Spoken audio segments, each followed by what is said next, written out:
नमस्कार प्रिय दर्शकांनो, Marathi club channel वरती आपले सर्वांचे स्वागत आहे। मित्रांनो, आपलं नशीब खरंच आपल्या हातात आहे का? आपलं नशीब आपण स्वतःच्या हातात घेऊ शकतो का?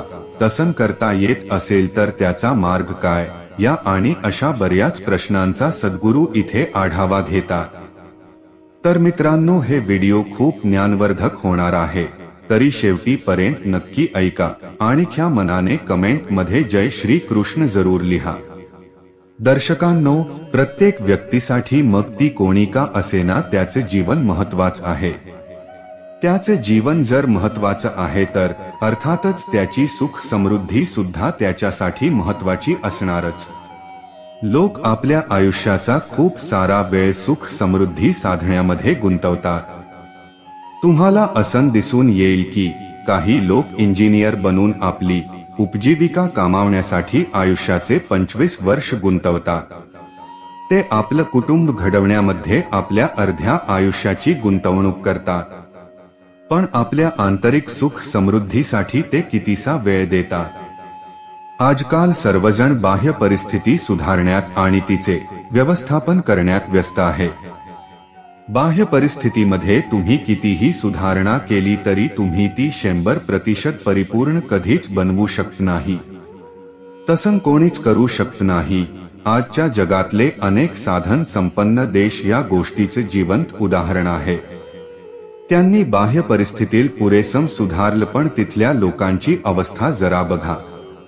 अमेरिकेचं उदाहरण बघितलं तर लक्षात येईल की बाह्य परिस्थिती इतकी संपन्न असूनही तिथल्या खूप साऱ्या लोकांना डिप्रेशनवर औषध घ्यावं लागतंय। रोजचं जीवन साध्या समजूतदारीने जगण्यासाठी सुद्धा त्यांना रोज औषध घ्यावं लागतं। याला सुख समृद्धी म्हणता येणार नाही। तुमच्यापैकी जे लोक यशस्वी आहेत, कमीत कमी तुमच्या ऐहिक जीवनात त्यांनाही एक गोष्ट लक्षात आलीच असेल की जोवर तुम्ही योग्य गोष्टी करत नाही तोवर तुम्हाला यश मिळत नाही। अजूनही तुम्हाला असं वाटतं का की आपण मूर्खासारखं वागू आणि मग थोडी प्रार्थना वगैरे करून सगळं ठीक होऊन जाईल? नाही, तुम्हाला माहितीये की बाह्य जगात यशस्वी व्हायचं असेल तर योग्य गोष्टीच कराव्या लागतील, नाहीतर यश मिळणार नाही। मग आंतरिक जगासाठी ते लागू पडणार नाही असं तुम्हाला का वाटावं? आंतरिक गोष्टींच्या बाबतीत देखील जोवर तुम्ही योग्य गोष्टी करत नाही तोवर तुम्हाला यश मिळणार नाही। बाह्य जगात सुख समृद्धी निर्माण करण्यासाठी जसं एक विज्ञान आणि तंत्रज्ञान आहे, तसंच एक मोठ विज्ञान आणि तंत्रज्ञान योग विज्ञान आंतरिक सुख समृद्धी निर्माण करण्यासाठी सुद्धा आहे, आणि त्यातोगेच तुम्ही तुमच्या नशिबाचे मालक बनू शकता। कुठलीच गोष्ट पूर्वनियोजित नाही, कुठलीही गोष्ट पूर्वनियोजित नाही, अगदी मृत्यू सुद्धा। प्रत्येक गोष्ट तुम्हीच निर्माण केलेली आहे, पण त्यातल्या बहुतांश गोष्टी तुम्ही अजाणतेपणी निर्माण केल्या, हीच खरी समस्या आहे। आणि म्हणून तुमच्यावर बाहेरून कुठून तरी त्या लादल्या जात आहेत असं तुम्हाला वाटतं। तुम्ही जर एखादी गोष्ट अजाणतेपणी निर्माण करू शकत असाल तर तीच गोष्ट तुम्ही सजगपणे सुद्धा निर्माण करू शकाल। सर्व योग प्रक्रियांचा मूळ उद्देश हाच आहे की अजाणतेपणी जीवन निर्माण करून ते धडपडत जगण्याऐवजी तुम्ही तुमचे जीवन सजगपणे घडवावं। एकदा का त्या दृष्टीने तुमचे प्रयत्न सुरू झाले की तुम्हाला दिसून येईल की तुमचे जीवन पूर्वनियोजित न राहता ते अधिकाधिक स्वनियोजित व्हायला लागेल।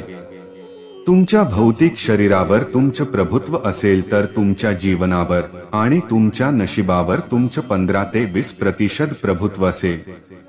तुमच्या मनावर तुमचं प्रभुत्व असेल तर तुमच्या जीवनावर आणि तुमच्या नशिबावर तुमचं 50 ते 60% प्रभुत्व असेल।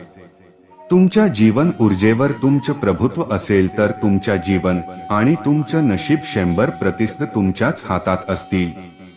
अगदी इथवर की तुम्ही तुमच्या मृत्यूचा क्षण सुद्धा निश्चित करू शकाल, कुठं आणि केव्हा मृत्यू येईल हे सुद्धा ठरवू शकाल। अर्थातच मी आत्महत्येबद्दल बोलत नाहीये। कुणाच्या पोटी जन्म घ्यायचा, कसा घ्यायचा याची सुद्धा निवड तुम्ही करू शकता। तुमच्या जीवनाचा प्रत्येक क्षण स्वनियोजित करता येऊ शकतो। देवावर विश्वास ठेवावा की कर्मावर? देवावर विश्वास ठेवावा की कर्मावर? निष्कर्ष करण्याऐवजी सद्गुरू म्हणतात की आपल्यामध्ये सत्याचे शोधक होण्यासाठी लागणारे धाडस आणि वचनबद्धता असली पाहिजे.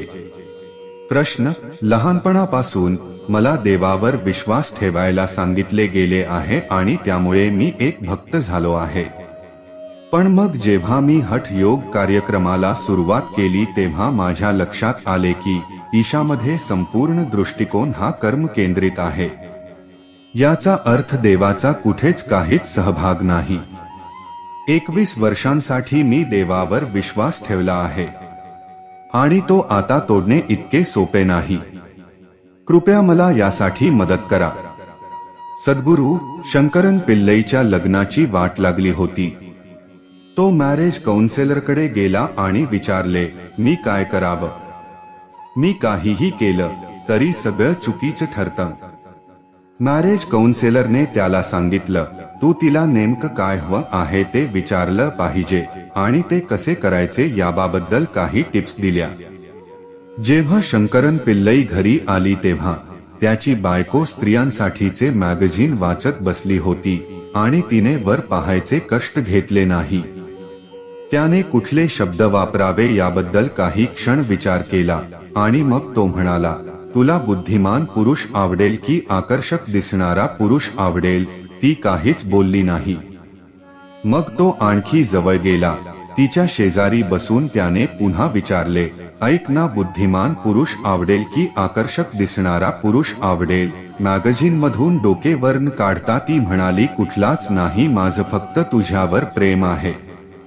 ती प्रेम संबंध चालू ठेवण्याऐवजी निदान लग्न शाबूत ठेवण्याइतकी हुशार आहे. आता जरा तुमच्या भक्तीकडे पाहूया. सुरुवातीला तुम्ही असा निष्कर्ष काढला की देव आहे. आता तुम्ही या कार्यक्रमात येऊन असा निष्कर्ष काढला की ईशामध्ये कर्माला जास्त महत्त्व आहे. या कार्यक्रमातून गेल्यानंतर जाणो तुम्ही आणखी काय काय निष्कर्ष काढा. निष्कर्ष काढणे बंद करा. योग म्हणजे आपण शोध घेत आहोत. शोधणे म्हणजे तुमच्या लक्षात आले आहे की तुम्हाला माहित नाही आणि तुमच्या आत प्रामाणिकतेची एवढी पातळी आलेली आहे की केवळ सोयीसाठी तुम्ही कुठलीही गोष्ट गृहीत धरायला तयार नाही आहात.